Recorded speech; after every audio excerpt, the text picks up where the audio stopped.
요시야 왕의 삶은 묵깃도 전투에서 끝이 납니다. 이 전투에서 하나님께 뜻을 묻지 아니하고 자기의 뜻과 자기의 고집으로 변장을 하여 비극을 초래했습니다. 우리가 역대상하를 통하여 확인하는 것이 무엇이냐 하면 하나님의 주권과 하나님의 은혜의 언약의 말씀입니다. 즉 사람의 생각과 변장술로 하나님의 주권을 피할 수 없다라는 것을 확인하여야 됩니다. 변장술이라는 것은 악한 왕이었던 아합 왕이 쓰던 방법입니다. 그래서 우리가 조심하여야 할 것이 무엇이냐 하면 속임수를 쓰시거나 변장을 해서 하나님의 뜻을 대적하는 것을 특히 경계하여야 됩니다. 왜 그런가 하면 하나님은 그 수에 넘어가지 않으신다라는 것을 확인하셔야 됩니다. 그래서 하지 말라 하면 하지 말고 하라 하면 순종의 자리에 서야 됨을 확인하시고 오직 정직함과 진실함으로 하나님 앞에 서야 됩니다. 이제 요시야 왕 이후에 네 왕이 등장을 합니다. 요시야의 아들 가운데에 여호아스가 왕이 됩니다. 그런데 애굽의 느고가 올라와서 그를 잡아갑니다. 그리고 그의 동생 엘리야김, 여호야김을 왕으로 세우고 그 왕이 11년 동안 남유다를 통치하는데 이번에는 바벨론이 와서 여호야김을 잡아가고 그의 아들 여호야긴을 왕으로 세웁니다.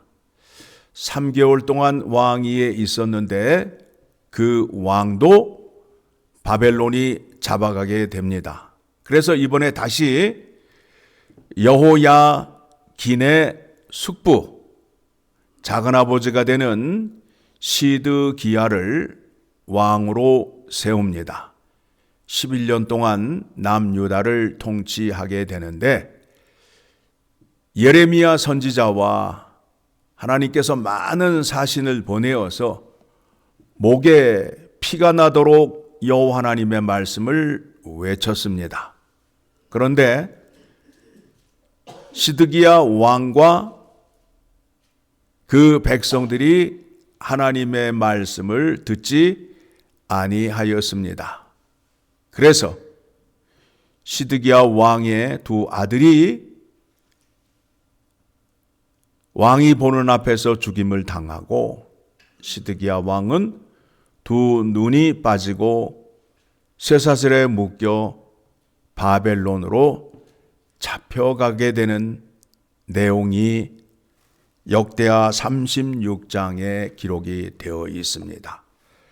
그 말씀까지 보게 되면 절망적입니다. 그런데 끝에 가서 하나님께서 구원의 은혜를 약속하시고 회복시키는 말씀이 나옵니다. 바벨론이 페르시아 왕국에 멸망을 하여서 페르시아 왕 고레스 원년에 하나님께서 그의 입을 통하여 이스라엘 백성들에게 다 예루살렘으로 올라가 성전을 건축하라. 하나님의 은혜의 말씀이 선포되게 됩니다. 그 백성들이 바벨론의 포로로 잡혀 있었는데 고레스 왕을 통하여 자유를 선포하시고 다시 예루살렘으로 올라가서 성전을 건축하라고 말씀하십니다. 이 성전은 예수 그리스도의 십자가의 죽음과 부활을 통하여 세워지는 성전을 말합니다. 사람이 세웠던 성전은 영원하지 않고 바벨론 사람들에 의해서 불이 탔지만 예수님을 통하여 세워지는 성전은 불도 타지 않고 영원한 성전이 됨을 여러분이 기억하셔야 됩니다. 자, 이 말씀 속에 예수님을 가르치는 구속사적인 십자가의 복음이 있다라는 것을 우리가 확인해 보도록 하겠습니다. 누가복음 4장 18절을 가게 되면 예수님께서 그의 고향 나사렛에 이르러 하신 말씀을 우리가 살펴볼 수 있게 됩니다.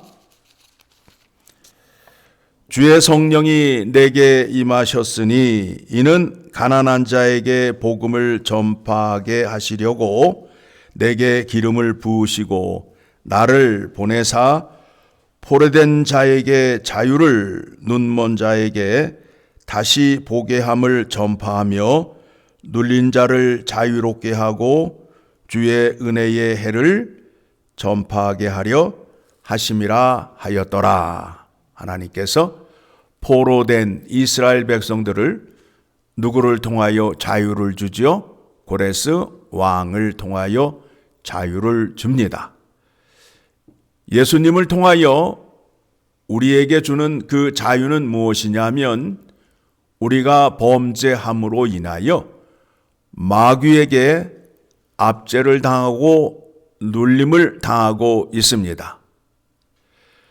마귀의 생각은 하나님과 대적하는 것이요 사망에 이르는 것입니다.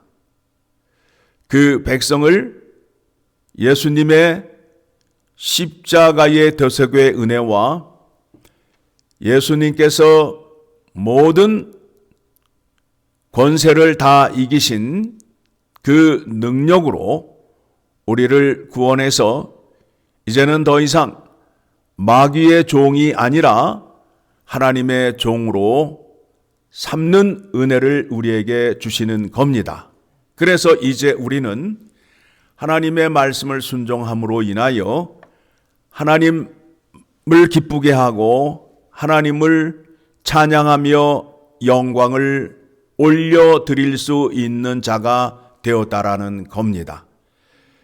구약의 그 많은 선지자들이 와서 율법의 말씀을 외치며 그들을 회개케 하려고 하나님께 돌아오려고 외쳤지만 뜻대로 되지 않았습니다. 그래서 이번에는 하나님께서 새 약속을 말씀하시고 그 약속을 이루시는데 예수 그리스도를 통하여 이루시는 방법이 무엇이냐 하면 우리가 과거에 우상 숭배하고 하나님을 대적하였던 모든 행위를 십자가의 보혈로 깨끗이 씻어주시고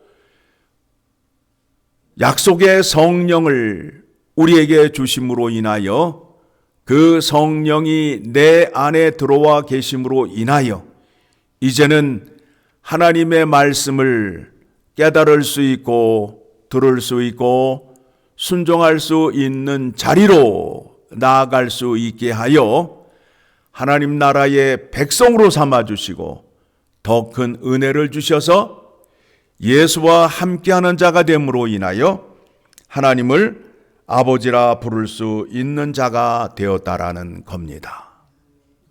구원은 하나님의 전적인 은혜입니다. 이 이스라엘 백성들이 다시 예루살렘으로 올라가는 데 있어서 이스라엘 백성들이 한 게 아무것도 없어요.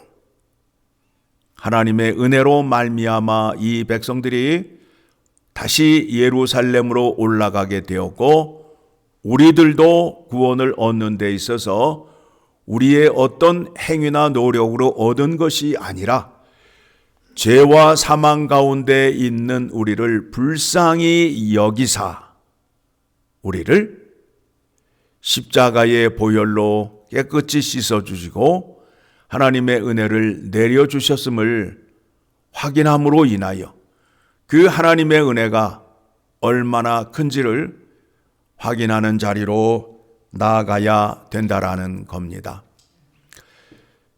역대하를 마치면서 우리가 확인하여야 하는 것이 무엇이냐면, 하나님은 약속하신 것을 하나도 빠뜨리지 않고 신실하게 지키신다. 그리고 하나님의 주권적인 은혜, 주권적인 역사, 지금도 이 세상을 누가 다스리고 계셔요?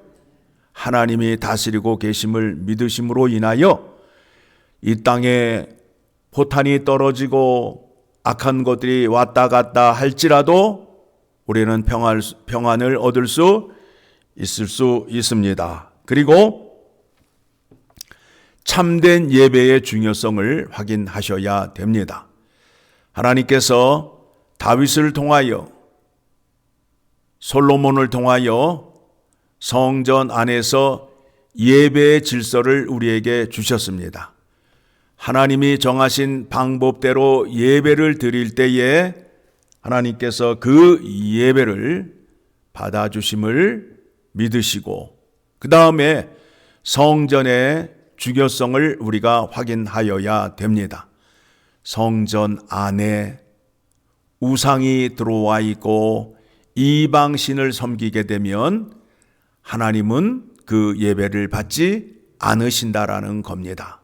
그래서 종교개혁을 하였던 왕들이 성전 청소, 성전을 재건하는 일을 열심히 하였던 이유가 무엇이냐면, 거룩하신 하나님은 우리들의 예배를 받으시는 데 있어서 부정한 장소에서 예배를 드리거나 부정한 것들과 함께 예배를 드리게 되면 그 예배는 받지 않으신다라는 겁니다. 여러분, 심각하게 생각하셔야 돼요. 그래서 우리가 주님의 몸된 교회를 깨끗이 청소하고 관리하여야 할 이유가 바로 거기에 있어요. 여러분, 집이 더러우면 그 집에서 살 맛이 나요? 안 나요? 안 나잖아요. 더러운 장소에 들어가고 싶어요? 안 들어가고 싶어요? 안 들어가고 싶잖아요. 거룩하신 하나님께서 우리에게 요하시는 것이 그거예요. 예수님이 공생애를 시작하시면서 성전에 들어가서 뭘 하셨죠? 성전 청소를 먼저 하셨어요. 교회를 깨끗이 잘 관리하는 것 중요한 것임을 깨달으시고, 그 다음에 사람으로서는 하나님의 말씀을 지킬 수 없다라는 것을 확인하셔야 됩니다. 하나님의 말씀과 뜻을 이루기 위해서는 내 안에 성령이 계시고 주님이 주시는 능력이 있어야 그 말씀을 듣고 순종의 자리로 나아갈 수 있음을 깨달으셔야 됩니다.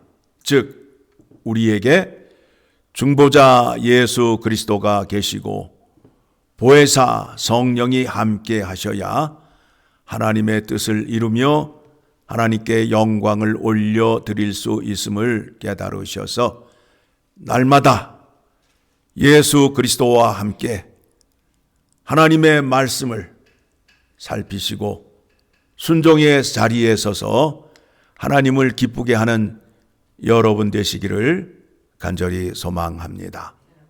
기도하겠습니다.